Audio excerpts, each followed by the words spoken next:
Welcome everyone. তোমাদের সকলকে আজকের জিকে ক্লাসে স্বাগত। দেখো, আজকের আমরা যে ক্লাসটা করব এটা অত্যন্ত গুরুত্বপূর্ণ একটা টপিক, স্ট্যাটিক জিকের টপিক অবশ্য। দেখো, আমাদের পরীক্ষায় এই টপিকটা থেকে, এই সংস্থা বা অর্গানাইজেশন টপিকটা থেকে কি আসে, দু ধরনের প্রশ্ন।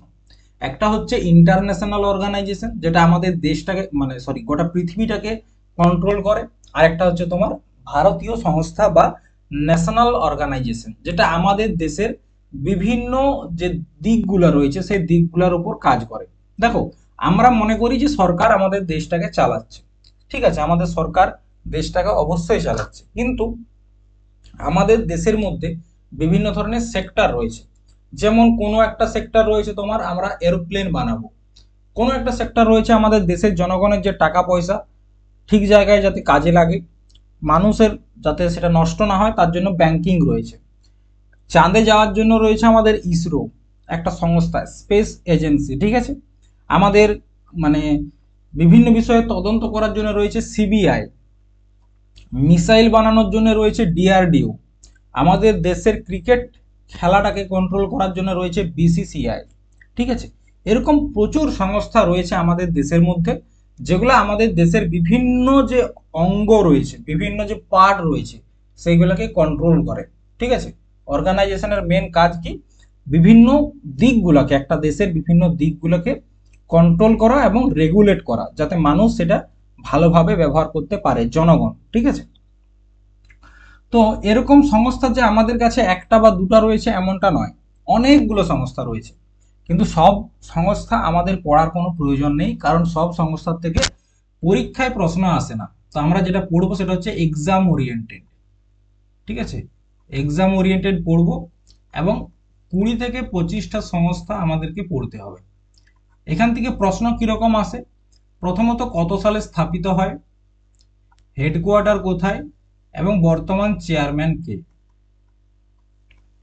এই তিনটা প্রশ্ন তোমরা যদি ওয়ান ডে এক্সাম দাও, ধরো এসএসসি এমটিএস দিলে, বা ক্লার্কশিপের পরীক্ষা দিলে, বা এসএসসি জিডি পরীক্ষা দিলে, তো সেখানে শুধুমাত্র এই কত সালে স্থাপিত হয়েছে, হেডকোয়ার্টার কোথায়, চেয়ারম্যান কে, এই প্রশ্নগুলো পাবে। ঠিক আছে, কিন্তু যদি তোমরা একটু উন্নত মানের পরীক্ষা, ধরো তোমরা এসএসসি সিজিএল দিচ্ছ, যেখানে প্রি এবং মেন্স দুটাই রয়েছে, তো সেক্ষেত্রে দেখবে এখানে আরো ভিতরে গিয়ে প্রশ্ন, হয়তো কোনো একটা সংস্থার মোটোটা কি, তারা কি কাজ করছে, এই বিষয়ে আলোচনা থাকে, এই বিষয়ে প্রশ্ন আসে। তো আমরা আজকে যে সংস্থাগুলো আলোচনা করব তার মধ্যে একটা হচ্ছে নীতি আয়োগ, একটা হচ্ছে NABARD, ISRO, RBI, BCCI, IRDAI, SEBI, TRAI, FSSAI, election commission, DRDO, SIDBI, NASSCOM, LIC, CSIR, BARC, আর এবং হচ্ছে এফআইসিসিআই। 17টা আছে, তার মধ্যে 10 থেকে 11টা আজকের ক্লাসে আমরা আলোচনা করব। ঠিক আছে, এরপর দেখো আমরা আজকে যেটা আলোচনা করব সেটা হচ্ছে নীতি আয়োগ। ঠিক আছে, দেখো, এই যে নীতি আয়োগ, নীতি আয়োগ হচ্ছে কি একটা সংস্থা, যেটা আমাদের দেশটা যাতে উন্নতি করে, ডেভেলপমেন্টটা যাতে দ্রুত হয়, সেটার কাজ করে নীতি আয়োগ। ঠিক আছে, তো নীতি আয়োগকে আলোচনা করার আগে আমাদেরকে দুটা জিনিস জানতে হবে, দুটা সংস্থা সম্বন্ধে। একটা হচ্ছে প্ল্যানিং কমিশন, একটা হচ্ছে প্ল্যানিং কমিশন, আর একটা হচ্ছে তোমার national development council, national development council. এই দুটো সংস্থা সম্বন্ধে আমাদেরকে আগে জানতে হবে। ঠিক আছে, দেখো, আমাদের দেশ যখন স্বাধীন হয়, ঠিক আছে, দেশ স্বাধীন হওয়ার পরেই যে আমরা উন্নতি করতে শুরু করেছি এমনটা নয়। তার জন্য আমাদেরকে কিছু পলিসি নিয়ে আসতে হয়েছে, কিছু চিন্তা ভাবনা করতে হয়েছে, কিছু প্ল্যান তৈরি করতে হয়েছে। তো পণ্ডিত জওহরলাল নেহেরু যখন তার সরকার ছিল, তখন তিনি কি করলেন, যে আমাদের একটা সংস্থা প্রয়োজন, যে সংস্থা আমাদের দেশটা আগামী 5 বছর কিরকম ভাবে গ্রো করবে, বা গ্রোথটা কিরকম ভাবে হবে, তার একটা খসড়া বা ড্রাফট তৈরি করে দেবে। ঠিক আছে, সেটাই হচ্ছে প্ল্যানিং কমিশন। তাহলে প্ল্যানিং কমিশন কত সালে স্থাপিত হয়েছিল? 1950 সালে এটি স্থাপিত হয়, এবং এটা কি করতো, আমাদেরকে 5 বছরের জন্য, 5 ইয়ারের জন্য প্ল্যান তৈরি করে দিত। তার জন্য সেটাকে আমরা বলতাম 5 ইয়ার প্ল্যানিং। ঠিক আছে, এরপর এই যে প্ল্যানটা তৈরি করে দিচ্ছে, এই প্ল্যানটা যে কাজ করবে তার জন্য স্বীকৃতি প্রয়োজন কারো, তো সেই স্বীকৃতিটা দিত কে? ন্যাশনাল ডেভেলপমেন্ট কাউন্সিল, যেটা 1952 সালে স্থাপিত হয়েছে। এটা 1952 সালে স্থাপিত হয়। ঠিক আছে, এটার মধ্যে কারা কারা থাকে? এটার মধ্যে থাকে সেন্ট্রাল গভর্নমেন্ট থাকে, এই সংস্থাটার মধ্যে সেন্ট্রাল গভর্নমেন্ট থাকে, স্টেট গভর্নমেন্ট থাকে,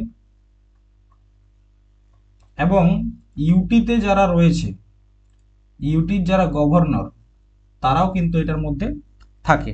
তাহলে কি হচ্ছে, যখন প্ল্যানিং কমিশন কোনো একটা প্ল্যান তৈরি করে দিল, সেই প্ল্যানটা আলটিমেট কার্যকরী হবে কিনা সেটা ঠিক করতো ন্যাশনাল ডেভেলপমেন্ট কাউন্সিল।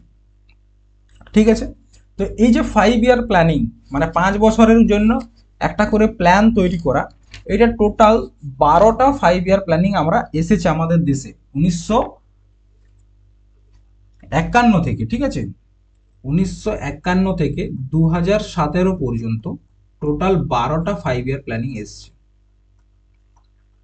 তারপর এই প্ল্যানিং কমিশনটা বন্ধ হয়ে যায়, প্ল্যানিং কমিশনও বন্ধ হয়ে যায় এবং ন্যাশনাল ডেভেলপমেন্ট কাউন্সিল এটাও বন্ধ হয়ে যায়। এই দুটা কমিশন মিলে, ঠিক আছে, এই দুজন যুক্ত হয়ে একটা নতুন সংস্থা তৈরি করে, যেটার নাম হচ্ছে নীতি আয়োগ। ঠিক আছে, তাহলে মনে রাখবে নীতি আয়োগ হচ্ছে কি? এনডিসি বা ন্যাশনাল ডেভেলপমেন্ট কাউন্সিল, এনডিসি এবং প্ল্যানিং কমিশন। ঠিক আছে, এই দুটার মিলিত রূপ হচ্ছে নীতি আয়োগ, যেটা যেটা 2015 সালে মোদী সরকার আসার পর তৈরি করা হয়েছে। কত সালে? 2015-তে। নীতি আয়োগের সম্পূর্ণ নাম হচ্ছে ন্যাশনাল ইনস্টিটিউশন ট্রান্সফর্মিং ইন্ডিয়া, একটা ইনস্টিটিউশন যেটা আমাদের দেশটাকে পরিবর্তন করবে, ডেভেলপমেন্ট নিয়ে আসবে। ঠিক আছে, তাহলে নীতি আয়োগ ছিল পরিকল্পনা কমিশনের একটি প্রতিস্থাপন সংস্থা। প্রথম পয়েন্ট যেটা আমি তোমাদেরকে এতক্ষণ বললাম, যে নীতি আয়োগ হচ্ছে প্ল্যানিং কমিশন এবং ন্যাশনাল ডেভেলপমেন্ট কাউন্সিলের একটা মিলিত রূপ বা একটা প্রতিস্থাপন সংস্থা। এই প্রশ্নটা তোমরা অনেক জায়গায় পাবে, যে নীতি আয়োগ কোন সংস্থার পরিবর্তে গড়ে উঠেছে? সেটা হচ্ছে পরিকল্পনা কমিশনের পরিবর্তে।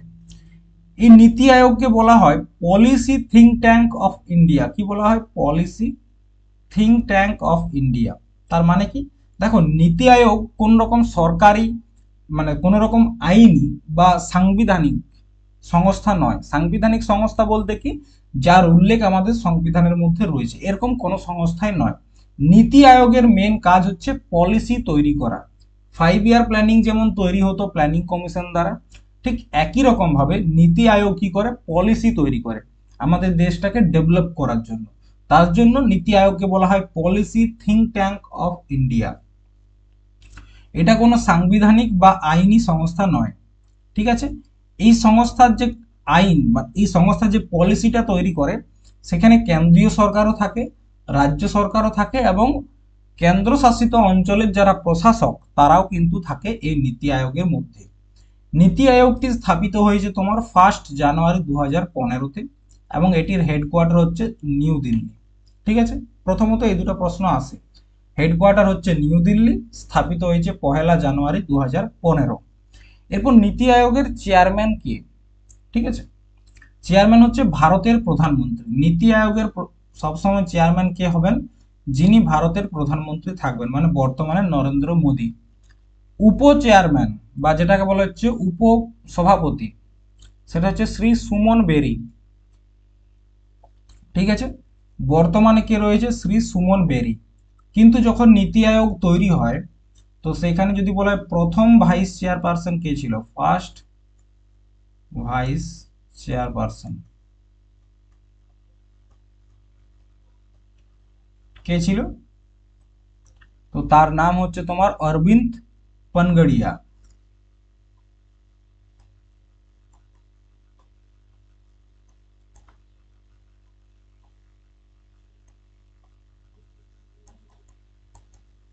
ঠিক আছে, তিনি প্রথম ভাইস চেয়ারপারসন ছিলেন।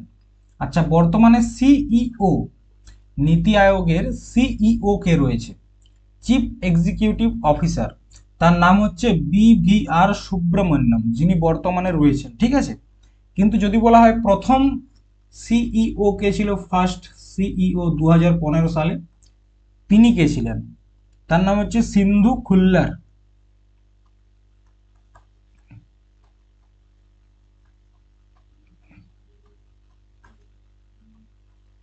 ঠিক আছে।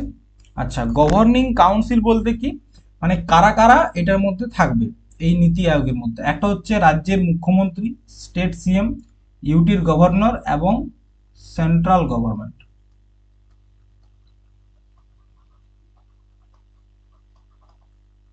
তো ঠিক আছে, তাহলে নীতি আয়োগ বুঝতে পেরেছো নীতি আয়োগ কি, নীতি আয়োগ কিভাবে এলো। ঠিক আছে, এরপর হচ্ছে পরবর্তী সংস্থা, যেটা হচ্ছে আমাদের আরবিআই। আরবিআই, যেটাকে আমরা বলি Reserve Bank of India. Reserve Bank of ইন্ডিয়াকে বলা হচ্ছে ব্যাংকের ব্যাংক, ব্যাংক অফ ব্যাংকস। কি বলা হয়? Bank of banks. ঠিক আছে, ব্যাংক অফ ব্যাংকস। তার মানেটা কি? দেখো, আমরা যে ব্যাংক গুলো ব্যবহার করি, এসবিআই বা তোমার Punjab national bank, HDFC bank, ঠিক আছে, এগুলো হচ্ছে ব্যাংক। কিন্তু এই ব্যাংকগুলোকে যিনি কন্ট্রোল করে বা যে কন্ট্রোল করে, যে সংস্থাটা, তাকে বলা হচ্ছে RBI, reserve Bank of India. ঠিক আছে, রিজার্ভ ব্যাংক অফ ইন্ডিয়া কখন স্থাপিত হয়েছিল? দেখো, এটা জানতে গেলে আমাদেরকে প্রথমত একটু ইতিহাসটা জানতে হবে। 1935 সালে একটা অ্যাক্ট আসে, যেটা হচ্ছে গভর্নমেন্ট অফ ইন্ডিয়া অ্যাক্ট।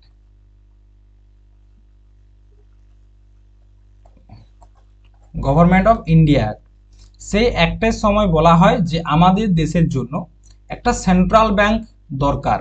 ঠিক আছে, সেন্ট্রাল ব্যাংক দরকার বলতে কি, মানে এমন একটা ব্যাংক যে সমস্ত ব্যাংকগুলোকে কন্ট্রোল করবে। যতদিন আরবিআই ছিল না, তার আগে আমাদের কাছে ছিল ইম্পেরিয়াল ব্যাংক। ইম্পেরিয়াল ব্যাংক, এই ইম্পেরিয়াল ব্যাংকটা কি হিসাবে কাজ করত? এটা কাজ করত সেন্ট্রাল ব্যাংক হিসাবে। কিন্তু ইম্পেরিয়াল ব্যাংকের পরবর্তী ক্ষেত্রে 1935 সালের গভর্নমেন্ট অফ ইন্ডিয়া অ্যাক্ট যখন আসে, তখন একটা কমিশন রয়েছে, শাহী আয়োগ বা ইয়ং হিল্টন আয়োগ। ঠিক আছে, তখন শাহী আয়োগ বা ইয়ং হিল্টন আয়োগের পরামর্শে 1 এপ্রিল 1935 সালে কি হয়? রিজার্ভ ব্যাংক অফ ইন্ডিয়ার স্থাপনা হয়। এবং এটি স্থাপনা করার জন্য একটা আরবিআই এর অ্যাক্ট এসেছিল, যেটা হচ্ছে 1934 সালের আরবিআই অ্যাক্ট। প্রশ্ন এখান থেকে দুটা পড়বে। এক, ভারতের সেন্ট্রাল ব্যাংক কাকে বলে? আরবিআই আসার আগে ভারতের সেন্ট্রাল ব্যাংক কে ছিল? দুটা হলো। 3 নাম্বার হচ্ছে যে কোন আয়োগের পরামর্শে রিজার্ভ ব্যাংক অফ ইন্ডিয়া স্থাপিত হয়েছিল? একটা হচ্ছে শাহী আয়োগ বা ইয়ং হিল্টন আয়োগ। মনে রাখবে, পরীক্ষায় শাহী আয়োগও আসতে পারে, ইয়ং হিল্টন আয়োগও আসতে পারে। আরেকটা প্রশ্ন হচ্ছে যে আরবিআই এর স্থাপনা কত সালে হয়? 1935 সালে হয়।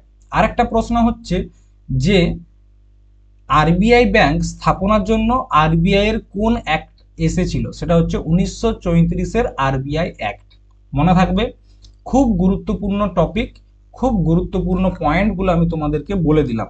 এইটুকু একটা পয়েন্ট থেকে, 3 লাইনের একটা পয়েন্ট থেকে তোমাদের কাছে প্রায় 5টা প্রশ্ন আসতে পারে, যেগুলো পরীক্ষাতে অলরেডি এসে গেছে। ঠিক আছে, এরপর হচ্ছে হেডকোয়ার্টার। আরবিআই এর হেডকোয়ার্টার কি? আরবিআই যখন স্থাপনা হয় 1935 সালে, তখন তার হেডকোয়ার্টার ছিল কলকাতা। ঠিক আছে, হেডকোয়ার্টার কি ছিল? কলকাতা। কিন্তু পরবর্তী সময় 1937 সালে এটা মুম্বাইয়ে পরিবর্তন করা হয়। কারণটা কি? সেই সময় দেখো, বাংলা, ওয়েস্ট বেঙ্গল বা তৎকালীন যেটাকে বাংলা বলা হতো, তো সেই বাংলা সবসময় স্বাধীনতা জন্য একটা সংগ্রাম, স্বাধীনতা সংগ্রামের দিকে সবসময় এগিয়ে ছিল। এবং তার জন্য তারা কি করে, যে কলকাতার থেকে হেডকোয়ার্টারটা স্থানান্তর করে। কোথায় করেছে? মুম্বাইয়ে 1937 সালে। তাহলে মুম্বাইয়ে কখন হয়? 1937 সালে। এরপর ভারতের স্বাধীনতা হওয়ার আগে পর্যন্ত, মানে 1947 আগে পর্যন্ত আরবিআই, ঠিক আছে, 1947 এর আগে পর্যন্ত বিফোর 1947 আগে পর্যন্ত আরবিআই তোমার ইন্ডিয়া, মায়ানমার,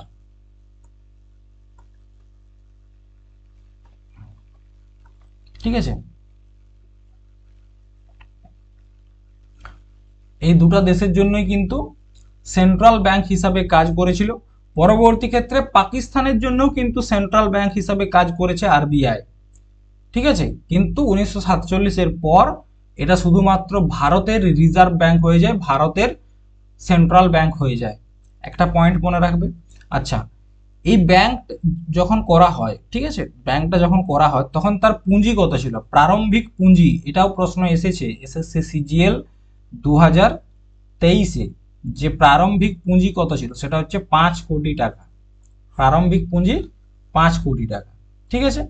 আচ্ছা, ন্যাশনালাইজেশন বা রাষ্ট্রীয়করণ কবে হয়েছিল? ন্যাশনালাইজেশন বলতে রাষ্ট্রীয়করণ,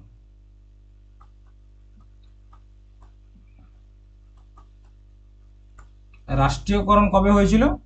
1 জানুয়ারি 1949। তাহলে আরবিআই থেকে দেখো যে প্রশ্নগুলো আসবে, একটা হচ্ছে কত সালে স্থাপিত হয়, হেডকোয়ার্টার কি, সেন্ট্রাল ব্যাংক আগে কি ছিল এখন কি রয়েছে, ঠিক আছে, কোন কমিটির পরামর্শে আরবিআই স্থাপিত হয়, এই সমস্ত ধরনের প্রশ্নগুলো আসতে পারে। এখান থেকে আরো একটা জিনিস বলে দিই, যে রিজার্ভ ব্যাংক অফ ইন্ডিয়ার যে লোগো রয়েছে সেই লোগোতে একটা বাঘের ছবি দেখতে পাওয়া যায়, যেটা হচ্ছে রয়্যাল বেঙ্গল টাইগার, যেটা কোথায় পাওয়া যায়, সুন্দরবনে। এবং তার উপরে কি রয়েছে, একটা পাম ট্রি, খেজুর গাছ, ঠিক আছে। এরপর দেখো গভর্নর, যেমন নীতি আয়োগের ক্ষেত্রে ছিল চেয়ারপারসন, ঠিক একই রকম ভাবে আরবিআই এর রয়েছে গভর্নর, ঠিক আছে, যারা আরবিআই এর যিনি হেড তাকে বলা হচ্ছে গভর্নর। তো প্রথম যে গভর্নর 1935 সালে আরবিআই এর ফার্স্ট গভর্নর ছিল অসওয়ান স্মিথ। কি নাম? অসওয়ান স্মিথ,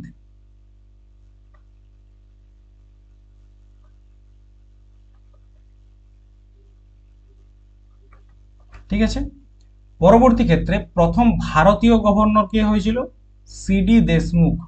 যদি বলা হয় আরবিআই এর প্রথম ভারতীয় গভর্নর কে, সিডি দেশমুখ। 25 নাম্বার গভর্নর কে ছিল? শক্তিকান্ত দাস। কিন্তু বর্তমানে রয়েছে সঞ্জয় মালহোত্রা। তাহলে বর্তমানে আরবিআই এর গভর্নর কে? সেটা হচ্ছে সঞ্জয় মালহোত্রা, ঠিক আছে। এই যে শক্তিকান্ত দাস, ইনি ছিলেন 25 নাম্বার, এবং সঞ্জয় মালহোত্রা হচ্ছে 26 নাম্বার আরবিআই এর গভর্নর।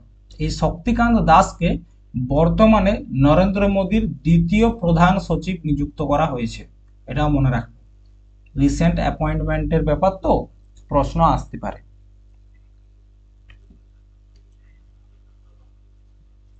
আচ্ছা, এখানে আর একটা পয়েন্ট তোমরা নোট করে নাও, সেটা হচ্ছে এই যে সিডি দেশমুখের বই, দুটো বই খুব গুরুত্বপূর্ণ, পরীক্ষায় আসে, একটু নোট করে নাও। The course of my life, একটা বই হচ্ছে the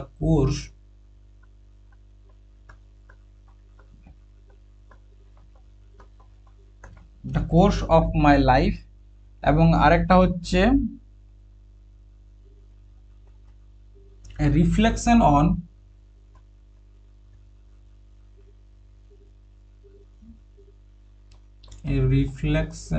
on finance, education and society,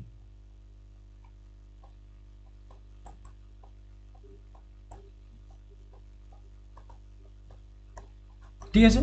তাহলে আরবিআই এবং নীতি আয়োগ, এই তো দুটো নিয়ে যে ডিটেল আলোচনা, পরীক্ষায় যেগুলো প্রশ্ন আসতে পারে সব বলে দিয়েছি, এর বাইরে কিন্তু পাবে না। এরপর আরবিআই এর কাজ কি? আরবিআই এর মেন কাজ হচ্ছে নোট তৈরি করা, নোট ইস্যু করা, ঠিক আছে।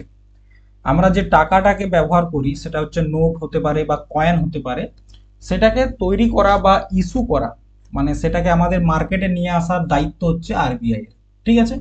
দেখো, 1 টাকার যে নোট রয়েছে, সেই 1 টাকার নোট কিন্তু আরবিআই ইস্যু করে না, সেটা করে ফাইন্যান্স মিনিস্ট্রি,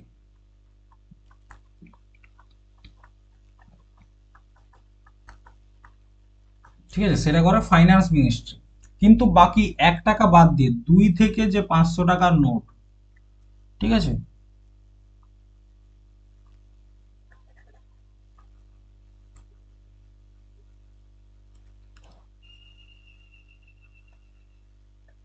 ৳2 থেকে 500 টাকা, এই নোটগুলোকে তৈরি করে, এই নোটগুলো করে আরবিআই, ঠিক আছে, এই নোটগুলো করে সমস্তটাই আরবিআই।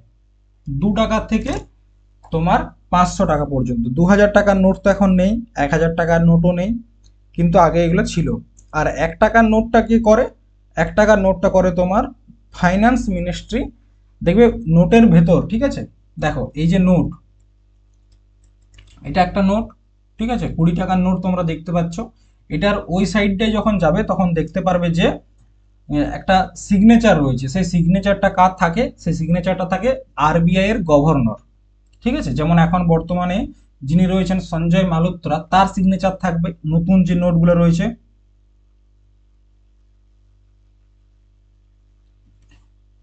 কিন্তু 1 টাকার যে নোট রয়েছে সেখানে আমাদের যে ফাইন্যান্স মিনিস্টার রয়েছে নির্মলা সীতারমন, তার সিগনেচার থাকবে, ঠিক আছে। এরপর দেখব যে আমাদের কয়েনগুলো রয়েছে সেই কয়েনগুলো কোথায় তৈরি হয়, বা আমাদের যে নোটগুলো রয়েছে সেই নোটগুলো কোথায় তৈরি হয়। প্রথমত দেখো, ভারতীয় যে মুদ্রা রয়েছে যেটাকে আমরা রুপিস বলি, ঠিক আছে, এইটা হচ্ছে তার চিহ্ন, সাইন। যদি বলা হয় এটা ডিজাইন করেছে কে, এই প্রশ্নটা আসে যে এটা ডিজাইনটা কে করেছে, সেটা হচ্ছে উদয় কুমার। কি নাম? উদয় কুমার, তিনি এটা ডিজাইন করেছেন। এবং অনেক জায়গায় এই প্রশ্নটা এসেছে কিন্তু, হ্যাঁ। এবং ভারত সরকার এটা কবে অ্যাডাপ্ট করেছে, কবে গ্রহণ করেছে এই সাইনটা, এটা করেছে তোমার 15 জুলাই 2010, ঠিক আছে, এটা হচ্ছে ভারতীয় মুদ্রার চিহ্ন। এরপর দেখো আমাদের যে টাকাগুলো রয়েছে, ঠিক আছে, কয়েন যেগুলো রয়েছে সেটা কোথায় কোথায় তৈরি হয়। আমাদের টোটাল 4টা জায়গাতে কয়েন তৈরি হয়, 1 টাকার কয়েন, 5 টাকার কয়েন। সেটা হচ্ছে মুম্বাই, হায়দ্রাবাদ, কলকাতা এবং নয়ডা। মুম্বাই, হায়দ্রাবাদ, কলকাতা এবং নয়ডা। এরপর দেখো কোন কয়েনটা কোথায় তৈরি হয়েছে সেটা আমরা বুঝবো কি করে, যদি কয়েনের উপর এরকম ডায়মন্ড আকারের চিহ্ন থাকে, ঠিক আছে, তাহলে বুঝে নেবে সেটা মুম্বাইয়ে তৈরি হয়েছে। যদি কোনো চিহ্ন না থাকে তাহলে সেটা কলকাতাতে। যদি গোল ডট থাকে তাহলে সেটা হচ্ছে নয়ডা। এবং যদি স্টার মার্ক থাকে তাহলে সেটা হচ্ছে হায়দ্রাবাদ। যেমন এটা একটা 1 টাকার কয়েন, এখানে দেখো একটা বিন্দু রয়েছে, 2004-এর নিচে একটা বিন্দু রয়েছে, তার মানে এটা কি, তার মানে এটা নয়ডাতে তৈরি হয়েছে। যদি এই বিন্দুটা না থাকতো তাহলে কলকাতাতে। যদি এখানে চিহ্নটা এরকম ভাবে এরকম ডায়মন্ডের মতো থাকতো তাহলে মুম্বাই। যদি স্টার মার্ক থাকতো তাহলে হচ্ছে হায়দ্রাবাদ। এগুলো একটা চিনার সহজ পদ্ধতি যে কোন কয়েনটা কোথায় বানানো হয়েছে, ঠিক আছে, তোমরা এখান থেকে চিনতে পারবে। এইগুলা গেল কয়েনের ব্যাপারে। এরপর হচ্ছে নোট প্রিন্টিং। আমাদের কোথায় কোথায় নোট তৈরি হয়, একটা হচ্ছে মধ্যপ্রদেশের দেবাস একটা জায়গা, মহারাষ্ট্রের নাসিক, কর্ণাটকের মাইসুর এবং ওয়েস্ট বেঙ্গলের শালবনী, এগুলাকে বলা হচ্ছে টাকশাল, ঠিক আছে। এই জায়গাগুলোতে কি করা হয়, এই জায়গাগুলোতে নোট তৈরি করা হয়, ভারতের যে নোট 20 টাকা, 50 টাকা, 100 টাকা, ঠিক আছে। এরপর আরো একটা প্রশ্ন আসে যে ভারতীয় নোটে যে টাকার মূল্যটা, ধরো 20 টাকা বা 50 টাকা, এটা কতগুলা ভাষাতে লেখা থাকে। তো সেটা নোট করবে 15টা ভাষাতে লেখা থাকে। দেখো, একটা, দুটা, তিনটা, চারটা, পাঁচটা, ছটা, সাতটা, আটটা, নটা, 10টা, 11টা, 12টা, 13টা, 14টা, 15টা। তাহলে নোটের মূল্য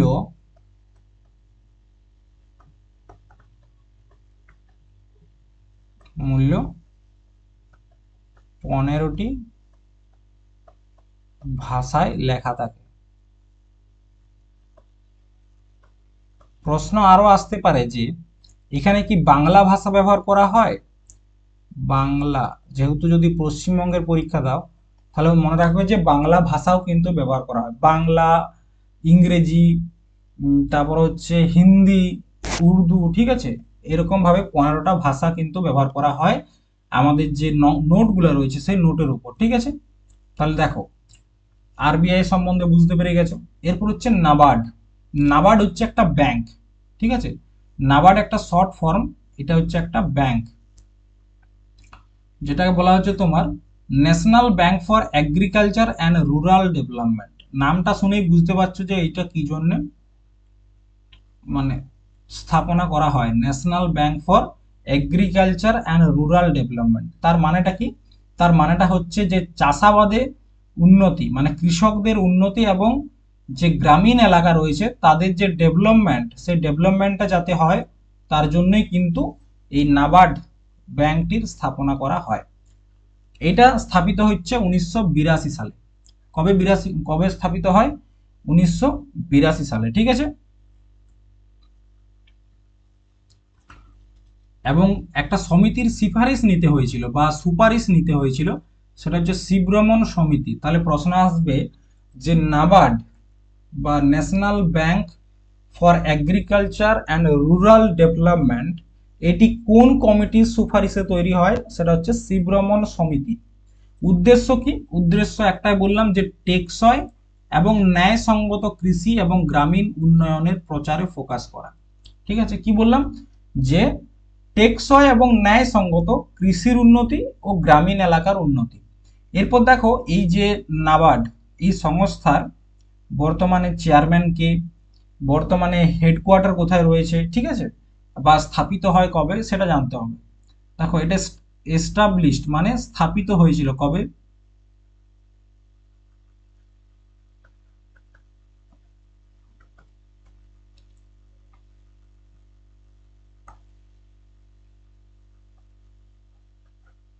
স্থাপিত হয়েছিল 12ই জুলাই 1982 সালে, ঠিক আছে। কবে হয়েছে? 12ই জুলাই 1982। ডেটটা কিন্তু মনে রাখবে। আচ্ছা, হেডকোয়ার্টার কোথায়? মুম্বাইতে অবস্থিত। বর্তমানে হেড কে রয়েছে? কে ভি সাজি, ঠিক আছে। কে ভি কে ভি সাজি, এই যে ইনি, ইনি হচ্ছেন বর্তমানে নাবার্ডের হেড। কিন্তু যদি বলা হয় প্রথম হেড কে ছিল যখন নাবার্ড স্থাপনা করা হয়, তার নাম হচ্ছে এম রাম কৃষ্ণায়া। কি নাম? এম রাম কৃষ্ণায়া, ঠিক আছে। নেক্সট, পরবর্তী সংস্থা হচ্ছে ইসরো। তোমরা সবাই জানো যে ইসরো কি কাজ করে না করে, মোটামুটি ইসরো সম্বন্ধে সবাই এখন জানো, ঠিক আছে। কিন্তু তোমরা জানো কি এই সংস্থার প্রথম থেকে নাম কিন্তু ইসরো ছিল না। প্রথমে এটার নাম ছিল ইনকোস্পার। কি নাম ছিল? ইনকোস্পার বা Indian national committee for space research, ঠিক আছে। প্রথমত এই সংস্থার নাম ছিল Indian national committee for space research, যেটা 1962 সালে স্থাপিত হয়েছিল এবং এটার হেডকোয়ার্টার তখনও ছিল বেঙ্গালুরুতে। তো এই যে ইনকোস্পার, এই ইনকোস্পারের যিনি হেড ছিলেন বা প্রথম যিনি চেয়ারম্যান ছিলেন তার নাম কি? ডক্টর বিক্রম সারাভাই। ডক্টর বিক্রম সারাভাই, ঠিক আছে। পরবর্তী ক্ষেত্রে 1969 সালের 15ই আগস্ট, ডেটটা মনে রাখবে, ঠিক আছে। 1969 সালের 15ই আগস্ট কি করা হয়? ইনকোস্পারের নাম পরিবর্তন করে ইসরো করা হয়, যেটার ফুল ফর্ম হচ্ছে ইন্ডিয়ান স্পেস রিসার্চ অর্গানাইজেশন। তাহলে কি করে? স্পেস রিসার্চ করে। এই অর্গানাইজেশনটা কি করে? স্পেস রিসার্চ, আমাদের যে অন্তরিক্ষ রয়েছে সেই অন্তরিক্ষকে নিয়ে গবেষণা করে ইসরো, ঠিক আছে। ইসরোর প্রথম অধ্যক্ষ হচ্ছে ডক্টর বিক্রম সারাভাই, তখন নাম ছিল ইনকোস্পার। কিন্তু 1969 সালে যখন এটার নাম পরিবর্তন করে ইসরো করা হয়, সেই ইসরোরও প্রথম যিনি অধ্যক্ষ বা চেয়ারম্যান ছিলেন তার নাম হচ্ছে ডক্টর বিক্রম সারাভাই। কি নাম ছিল? ডক্টর বিক্রম সারাভাই, ঠিক আছে। বুঝতে পেরেছো? এই ডক্টর বিক্রম সারাভাইকে কি বলা হয় জানো? তাকে বলা হচ্ছে father of Indian space science. কি বলা হয়? Father of Indian space science. Father of Indian space science, এটা নোট করে রাখো।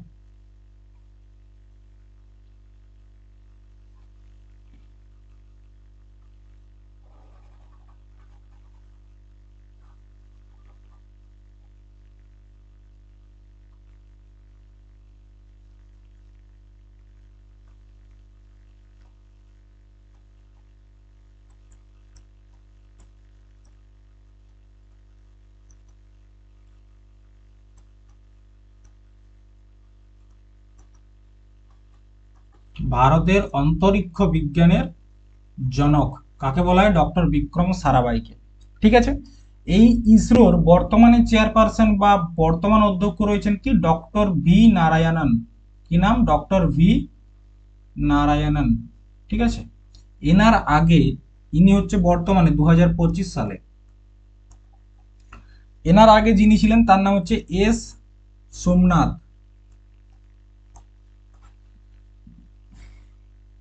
এস সোমনাথ, এবং এনার আন্ডারে, এস সোমনাথের আন্ডারে এসছিল কি? চন্দ্রযান 3 হয়েছিল। ঠিক আছে। তো এই যে এস সোমনাথ, এনার একটা বই লেখা মানে রয়েছে, সেটা হচ্ছে শের জিসনে চাঁদনি পিলি। শের জিসনে চাঁদনি পিলি। চাঁদনি বলতে কি? জ্যোৎস্না। ঠিক আছে। এরপর আমরা দেখব যে ইসরোর প্রথম যে উপগ্রহ বা যেটাকে আমরা বলি স্যাটেলাইট, তো ইসরো প্রথম যে স্যাটেলাইট বা উপগ্রহটা লঞ্চ করেছিল তার নাম হচ্ছে আর্যভট্ট। ঠিক আছে। তাহলে ইসরো প্রথম যে উপগ্রহটা লঞ্চ করেছিল তার নাম হচ্ছে আর্যভট্ট। কিন্তু ইসরো বা ভারত এটা একা করতে পারেনি, একটা অন্য দেশের হেল্প নিয়েছে, সেটা হচ্ছে ইউএসএসআর, যেটাকে আমরা এখন রাশিয়া বলি। ঠিক আছে। এবং এটি লঞ্চ হয়েছিল 19 এপ্রিল 1975 সালে। 19 এপ্রিল 1975 সালে আমাদের প্রথম যে উপগ্রহ আর্যভট্ট সেটা কিন্তু লঞ্চ হয়েছিল। ঠিক আছে। তো আমাদের এখন স্যাটেলাইট লঞ্চ করার জন্য তিনটা সব থেকে বড় গুরুত্বপূর্ণ জায়গা রয়েছে। একটা হচ্ছে Satish Dhawan space centre. Satish Dhawan space centre in Sriharikota, Andhra Pradesh. এটা কোথায় অবস্থিত? অন্ধ্রপ্রদেশের শ্রীহরিকোট্টাতে অবস্থিত সতীশ ধাওয়ান স্পেস সেন্টার। একটা হচ্ছে বিক্রম সারাভাই স্পেস সেন্টার। এটা কোথায় অবস্থিত? তিরুবনন্তপুরম। কোথায়? তিরুবনন্তপুরমে অবস্থিত। আর একটা হচ্ছে U R Rao satellite centre in Bangalore.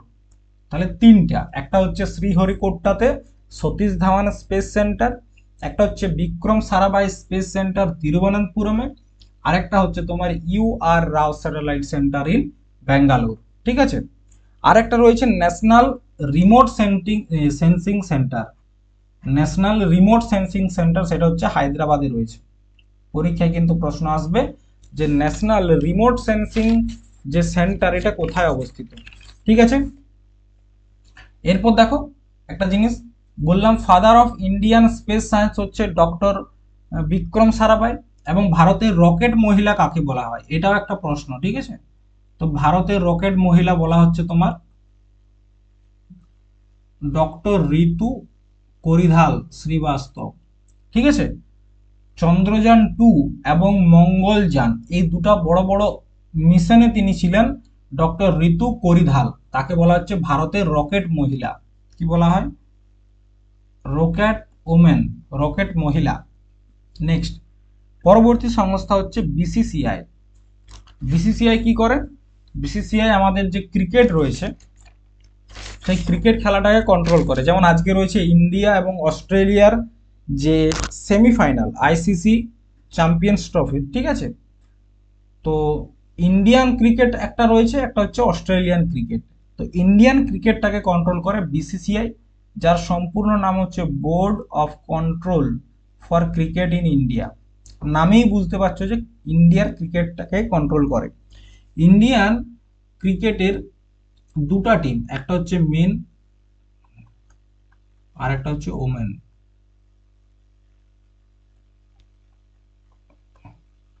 একটা পুরুষ এবং একটা মহিলা দল কিন্তু রয়েছে। দেখো ক্রিকেট নিয়েও প্রশ্ন কিন্তু আসে, সেটা আমরা স্পোর্টসের টপিকে আগে আলোচনা করেছি। বিভিন্ন ট্রফি, বিভিন্ন যে অ্যাওয়ার্ড রয়েছে সেগুলা ক্রিকেট থেকে আসে, কিন্তু আজকে আমরা সেটা আলোচনা করব না। আজকে আমরা বিসিসিআই কে আলোচনা করব। ঠিক আছে। তো বিসিসিআই হচ্ছে ক্রিকেটকে নিয়ন্ত্রণ করে। এটা 1928 সালে স্থাপিত হয়েছিল। কত সালে? 1928 সালে এটি স্থাপিত হয়।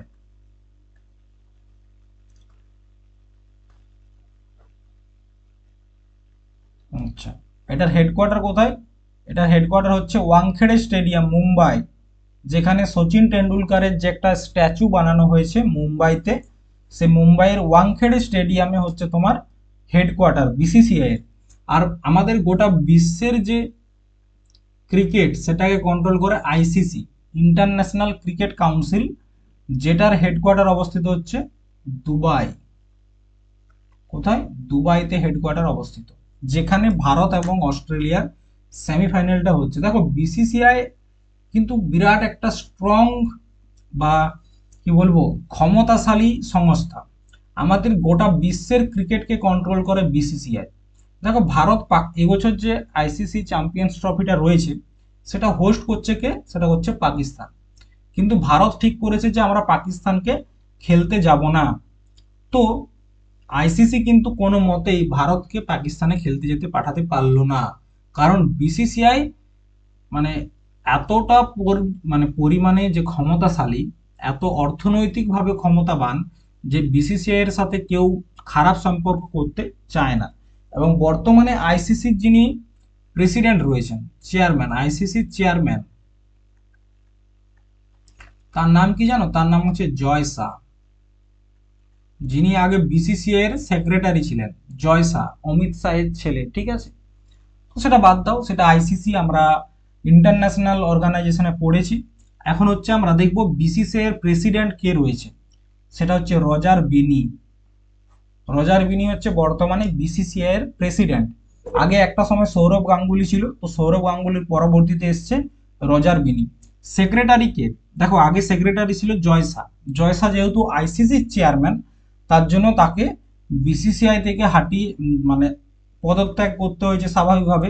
তো তার পরিবর্তে কে এসছে? দেবজিৎ সাইকিয়া। এই যে ইনি হচ্ছেন দেবজিৎ সাইকিয়া, বিসিসিআই এর বর্তমান সেক্রেটারি, ঠিক আছে?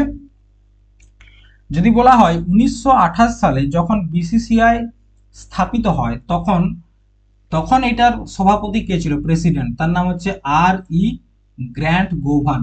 আর ই গ্র্যান্ট গোভান, রেইমন্ড ইউস্টেক্স গ্র্যান্ট গোভান, তিনি ছিলেন ভারতীয় ক্রিকেট বোর্ডের প্রথম সভাপতি।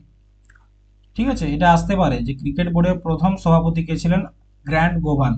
তিনি 1928 থেকে 1933 পর্যন্ত দায়িত্ব পালন করেছিলেন। এই গেল তোমার বিসিসিআই, ঠিক আছে? ইয়ার পরে আমরা আলোচনা করব ডিআরডিও, যারা আমাদের মিসাইল তৈরি করে।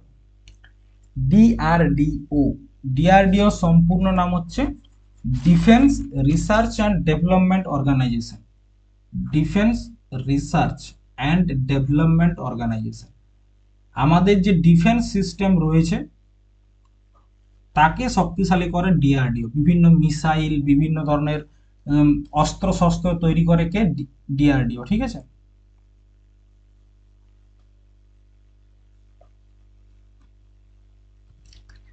তো এটা স্থাপিত হয়েছিল তোমার 1 জানুয়ারি 1958 সালে। এটা খুব দরকার, কেন জানো? একটা দেশকে যদি শক্তিশালী হতে হয় তার কাছে পাওয়ারফুল অস্ত্র প্রয়োজন, এবং সব অস্ত্র যদি আমাদেরকে বিদেশ থেকে কিনতে হয় তাহলে আমরা অর্থনৈতিকভাবে দুর্বল হয়ে যাব। তার জন্য আমাদের একটা সংস্থা রয়েছে ডিআরডিও, যারা কি করে? বিভিন্ন ধরনের মিসাইল তৈরি করে, ঠিক আছে? এটার হেডকোয়ার্টার হচ্ছে দিল্লিতে। কোথায়? দিল্লিতে হেডকোয়ার্টার। দেখো ডিআরডিওর একটা মোটো রয়েছে বা মূল বাক্য রয়েছে, সেটা হচ্ছে কি? দেখো এখানে লেখা রয়েছে বলস্য মূল বিজ্ঞানম। বলস্য মূল বিজ্ঞানম মানে কি? বলের মূল উৎসই হচ্ছে বিজ্ঞান, বা শক্তির মূল উৎপত্তি হচ্ছে বিজ্ঞান, যার অর্থ হচ্ছে শক্তির উৎপত্তি বিজ্ঞান। এই কথাটা আমি তোমাদেরকে কেন বললাম? প্রশ্ন একবার এসেছিল এসএসসি এমটিএস এ, যে শক্তির মূল উৎস বিজ্ঞান, এটা কোন সংস্থার লোগোতে লেখা রয়েছে? সেটা হচ্ছে ডিআরডিও। দেখতে পাচ্ছ ডিআরডিওতে দেখো যে লোগোটা যদি তোমরা ভালোভাবে দেখো, প্রথমে আমাদের রয়েছে ন্যাশনাল এমব্লেম, অশোক স্তম্ভ, তারপর দুদিক থেকে দুটো তলোয়ার, এটা হচ্ছে নেভির জন্য, এটা হচ্ছে এয়ারফোর্সের জন্য, এই সরি ইন্ডিয়ান আর্মির জন্য, এবং এটা হচ্ছে আমাদের এয়ারফোর্সের জন্য বাজ পাখির যে ডানা, মানে আমাদের তিনটা সৈন্যকে এক জায়গায় নিয়ে এসছে। তার যে মূল বাক্য সেটা হচ্ছে বিজ্ঞানমূল, এই সরি বলস্য মূল বিজ্ঞানম, যার অর্থ হচ্ছে মানে শক্তির মূল উৎস হচ্ছে বিজ্ঞান, ঠিক আছে? ডিআরডিও কোন মিনিস্ট্রির আন্ডারে আসে বা কোন মন্ত্রণালয়ের আন্ডারে আসে? সেটা হচ্ছে মিনিস্ট্রি অফ ডিফেন্স। এই দেখো মিনিস্ট্রি অফ ডিফেন্স, ঠিক আছে।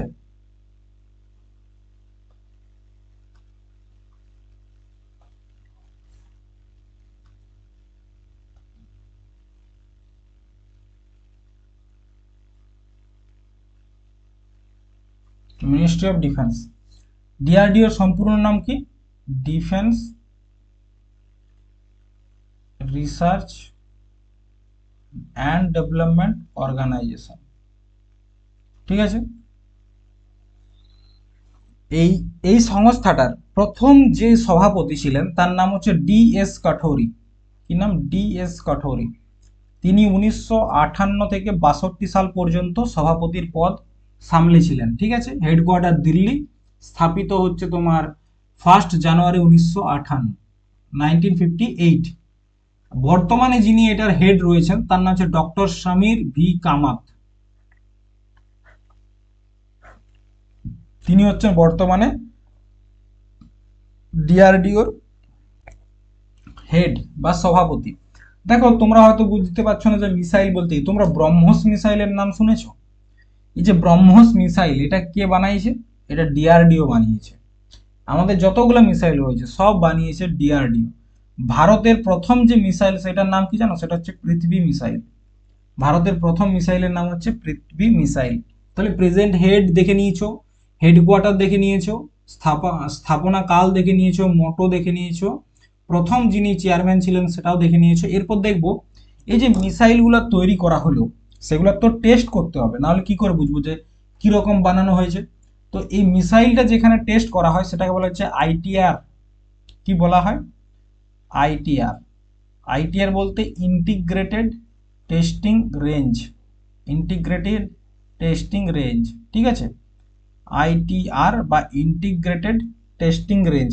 তো এই ইন্টিগ্রেটেড টেস্টিং রেঞ্জ মানে যেখানে প্রাথমিকভাবে ক্ষেপণাস্ত্র, রকেট এবং অন্যান্য বায়ুবাহিত অস্ত্র সিস্টেমের কার্যকারিতা পরীক্ষা এবং মূল্যায়নের জন্য ব্যবহার করা হয়, যেটা তোমাদেরকে বললাম। তো এটা হচ্ছে আমাদের দুটো জায়গায় রয়েছে, মানে দুটো জায়গায় বলতে কি একটা রাজ্যের মধ্যে দুটো জায়গায়। এটা রয়েছে আমাদের উড়িষ্যাতে, আইটিআই এর রেঞ্জ, সমস্ত মিসাইল সেখানে গিয়ে টেস্ট করা হয়। উড়িষ্যার একটা হচ্ছে চাঁদিপুর আর একটা হচ্ছে বিহিলার রেঞ্জ, যেটা এপিজে আব্দুল কালাম দ্বীপের ওপর অবস্থিত। কোথায়? এপিজে আব্দুল কালাম দ্বীপ। এপিজে আব্দুল কালাম কেন করা হয়েছে? কারণ এপিজে আব্দুল কালামকে বলা হচ্ছে ভারতের মিসাইল ম্যান।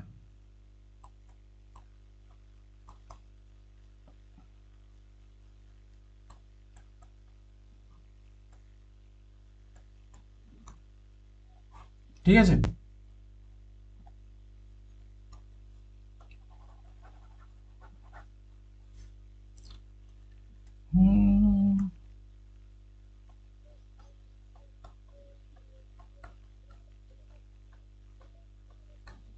এরপর দেখো তাহলে কি হলো, দুটা রেঞ্জ, একটা হচ্ছে চাঁদিপুর, এটা উড়িষ্যাতে অবস্থিত, আর একটা হচ্ছে বিহিলার রেঞ্জ। এই দুটো নাম কিন্তু মনে রাখবে, আইটিআর রেঞ্জ।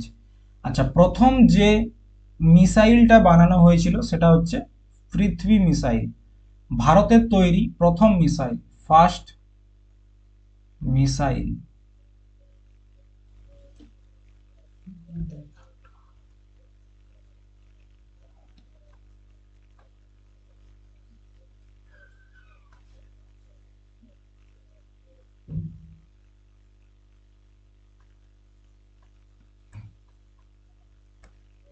ফার্স্ট মিসাইল হচ্ছে পৃথিবী।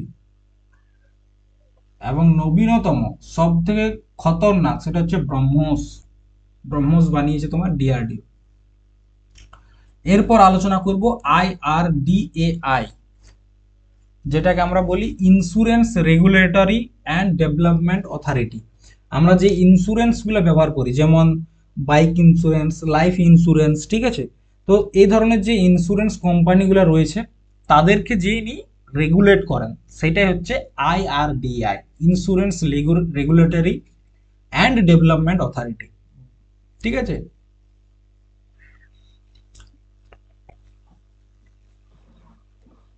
দেখো বলছে insurance regulatory and development authority of India হলো একটি বিধিবদ্ধ সংস্থা যা পলিসি ধারকদের স্বার্থ রক্ষা এবং নিয়ন্ত্রণের জন্য গঠিত। কিসের জন্য?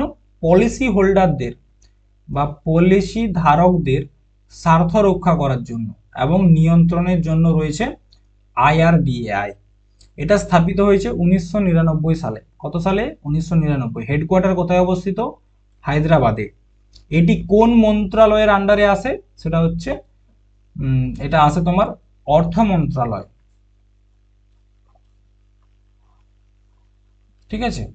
আচ্ছা, এই যে বীমা নিয়ন্ত্রক ও উন্নয়ন কর্তৃপক্ষ রয়েছে, insurance regulatory and development authority, তার চেয়ারম্যান কে? দেবাশিস পান্ডা। দেবাশিস পান্ডা হচ্ছে তার চেয়ারম্যান। ঠিক আছে, এই যে ইনি হচ্ছেন দেবাশিস পান্ডা।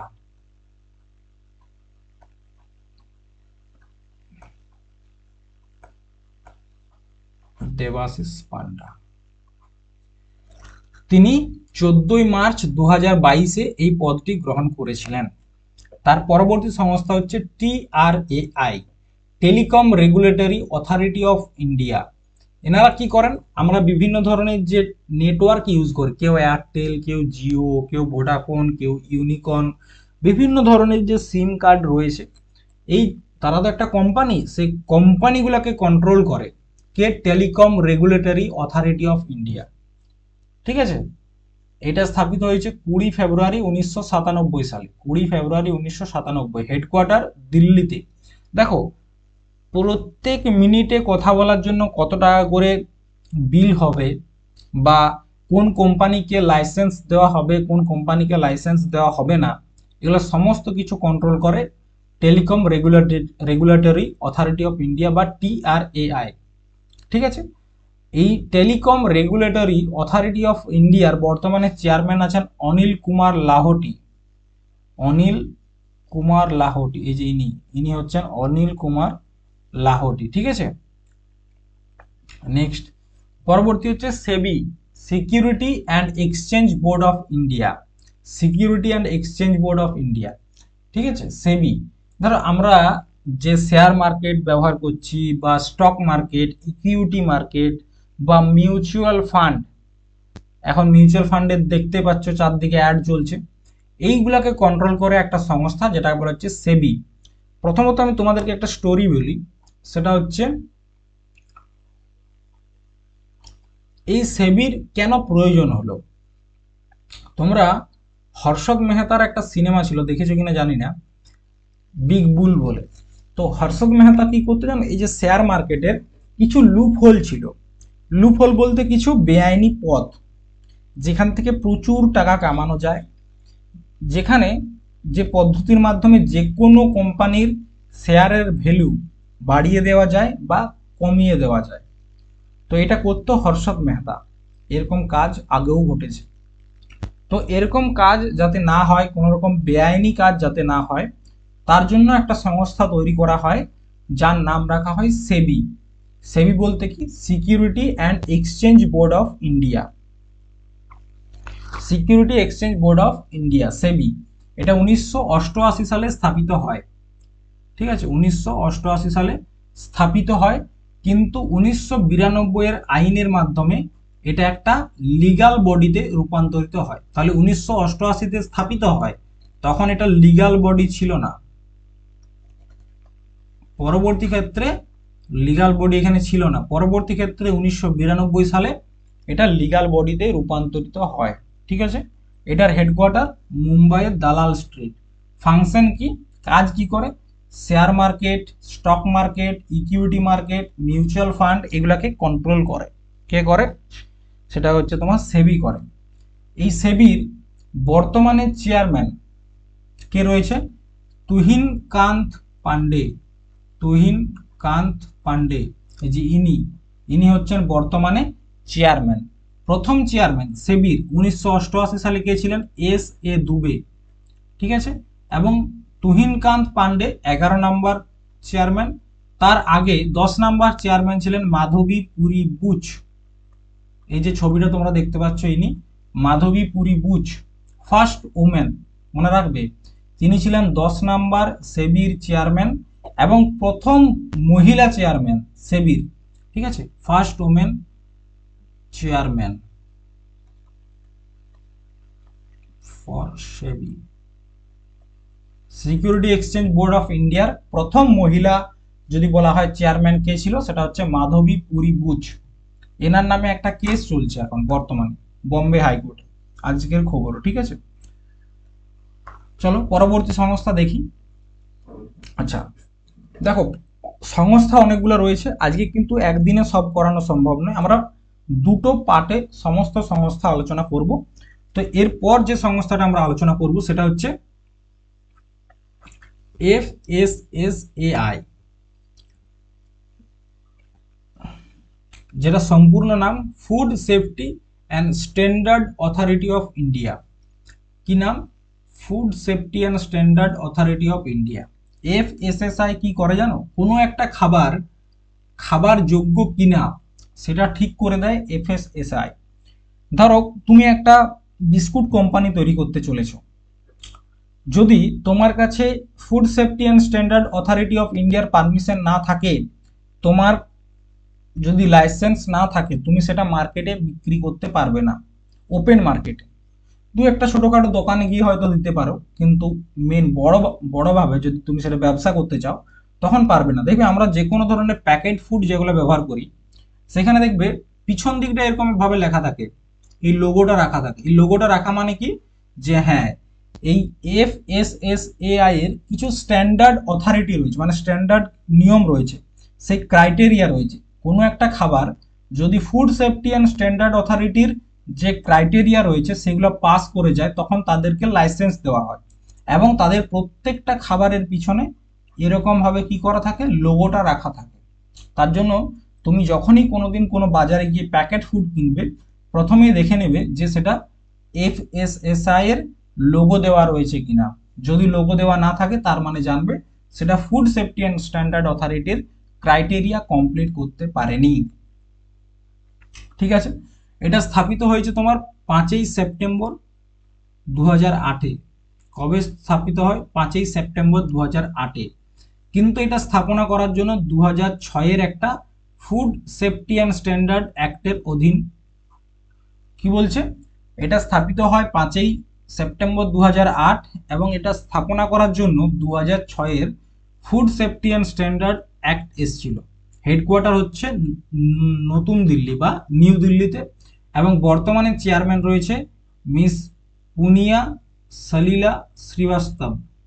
পুনিয়া সলিলা শ্রীবাস্তব, এই যে ইনি বর্তমানে FSSAI এর কি রয়েছেন, চেয়ারম্যান। পরবর্তী সংস্থা CSIR, council of scientific and industrial research. কি বলছে? CSIR council of scientific and industrial research. দেখো, আমাদের সমাজের যেসব বৈজ্ঞানিক এবং শিল্প গবেষণা রয়েছে সেগুলোকে কন্ট্রোল করে হচ্ছে তোমার CSIR। ভারতের যাতে টেকনোলজির দিক থেকে এগিয়ে থাকে সেই ব্যাপারটা দেখে CSIR, council of scientific and industrial research. এই যে হচ্ছে তার লোগো। ঠিক আছে, এটাকে বলা হচ্ছে the innovation engine of India. CSIR কে বলা হয় the innovation engine of India. বিভিন্ন ধরনের যে টেকনোলজি রয়েছে সেগুলোকে সব তৈরি করছে কে ভারতের ক্ষেত্রে? The CSIR। এটা স্থাপিত হয়েছিল 1942 সালে। এটার প্রধান যিনি থাকেন তার নাম হচ্ছে প্রাইম মিনিস্টার অফ ইন্ডিয়া। ভারতের প্রধানমন্ত্রী সবসময় এই সংস্থার হেড থাকেন, এবং তার নিচে থাকে ডাইরেক্টর জেনারেল। ডাইরেক্টর জেনারেল বলতে কি, মহানির্দেশক, যার নাম হচ্ছে বর্তমানে যিনি আছেন তার নাম এন কালাইসেলভি। এই যে ইনি। আচ্ছা, এই সংস্থাটা ভারত সরকার দ্বারা প্রথমে স্থাপিত হয়নি, এটা স্থাপনা করেছিলেন শান্তি স্বরূপ ভাটনগর। এই সংস্থাটা তৈরি করেছিলেন শান্তি স্বরূপ ভাটনগর। এনার নাম অনুসারে একটা অ্যাওয়ার্ড দেওয়া হয়, সেই অ্যাওয়ার্ডটার নাম কি জানো?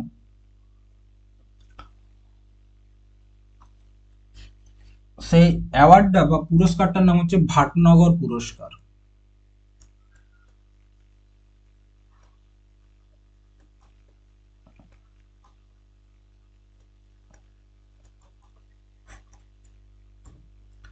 পরবর্তী এবং আজকের শেষ সংস্থা বার্ক, বার্কের সম্পূর্ণ নাম হচ্ছে ভাবা অ্যাটমিক রিসার্চ সেন্টার। দেখো এই যে সংস্থা, এই সংস্থাটাকে তৈরি করেছিল কে জানো?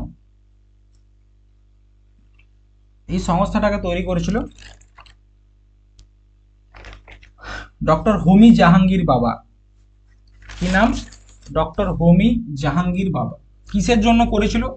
পারমাণবিক বিজ্ঞান এবং প্রযুক্তি গবেষণা উন্নয়নের জন্য। কিসের জন্য করা হয়েছিল?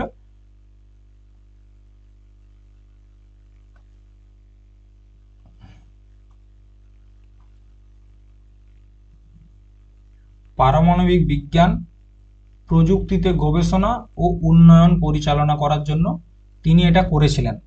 যখন তিনি বা ডক্টর হোমি জাহাঙ্গীর বাবা, এই যে ইনি ডক্টর হোমি জাহাঙ্গীর বাবা, ঠিক আছে, তিনি যখন স্থাপনা করেছিলেন এই সংস্থার, তখন এটার নাম কিন্তু ভাবা অ্যাটমিক রিসার্চ সেন্টার ছিল না। তখন এটার নাম ছিল অ্যাটমিক এনার্জি এস্টাবলিশমেন্ট, AEET। তখন এটার হেডকোয়ার্টার ছিল ট্রম্বে। ট্রম্বেটা কোথায়? মুম্বাইতে অবস্থিত, মহারাষ্ট্র। 1954 সালে এটা স্থাপিত হয়। পরবর্তী ক্ষেত্রে এটার নাম পরিবর্তন করে কি করা হয়? ভাবা অ্যাটমিক রিসার্চ সেন্টার। বর্তমানে এটা চেয়ারম্যান রয়েছেন শ্রী বিবেক ভাসিন। কি নাম? শ্রী বিবেক ভাসিন, তিনি হচ্ছেন এটার বর্তমানে চেয়ারম্যান। আচ্ছা, এই যে ভাবা অ্যাটমিক রিসার্চ সেন্টার স্থাপনা করেছিলেন কে? ডক্টর হোমি জাহাঙ্গীর বাবা।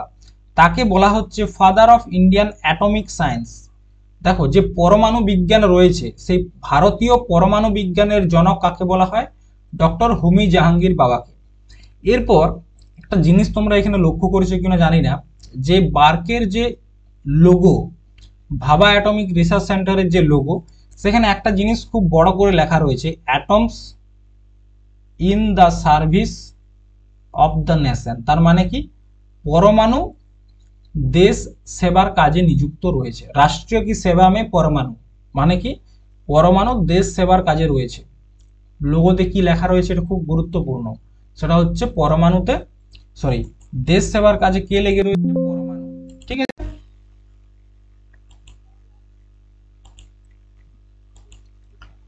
তো দেখো আজকে যে সংস্থাগুলো তোমরা এতক্ষণ ধরে পড়লে, সেগুলো মোটামুটি তোমাদেরকে আমি একবার দেখিয়ে দিই যে আজকে আমরা কোন কোনগুলো আলোচনা করেছি। ঠিক আছে, একটা মিনিট। দেখো আজকে আমরা নীতি আয়োগ কমপ্লিট করলাম, নাবার্ড করে নিয়েছি, ইসরো করে নিয়েছি, আরবিআই করে নিয়েছি, বিসিসিআই, তারপর সেবি করেছি, এটা করলাম, এটাও করেছি, বার্ক, সিএসআইআর। আচ্ছা, আইআরডিএআইটা কি করলাম? আইআরডিএআই দেখি,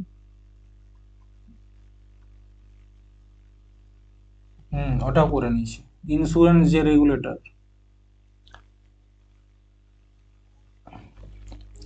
তাহলে কটা করা হয়েছে আজকে? 1 2 3 4 5 6 7 8 9 10 11টা সংস্থা আজকে আমরা আলোচনা করেছি।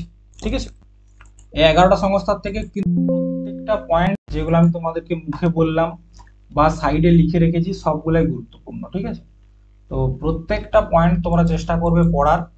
পরবর্তী পার্টে আমরা আরো কয়েকটা গুরুত্বপূর্ণ যে সংস্থা রয়েছে সেগুলো নিয়ে আলোচনা করব, যেমন ইলেকশন কমিশন রয়েছে, তাছাড়া রয়েছে তোমার এফআইসিসিআই রয়েছে, এনসিআরটি রয়েছে। এনসিআরটির বই তো আমরা পড়ি, সেখান থেকেও কিন্তু প্রশ্ন আসে। ঠিক আছে, তো পরবর্তী ক্লাসে, নেক্সট ক্লাসে বাকি আমরা আলোচনা করব। পরের দিনই তোমরা ক্লাসটা পেয়ে যাবে। আরেকটা জিনিস আমি তোমাদেরকে যেটা বলবো সেটা হচ্ছে, দেখো ক্লাসগুলোতে করানো হচ্ছে, ঠিক আছে, যথেষ্ট ভালো কন্টেন্ট তোমাদেরকে দেওয়া হচ্ছে। যে কন্টেন্টগুলো দেওয়া হচ্ছে তোমরা একদম ডাব্লিউবিপির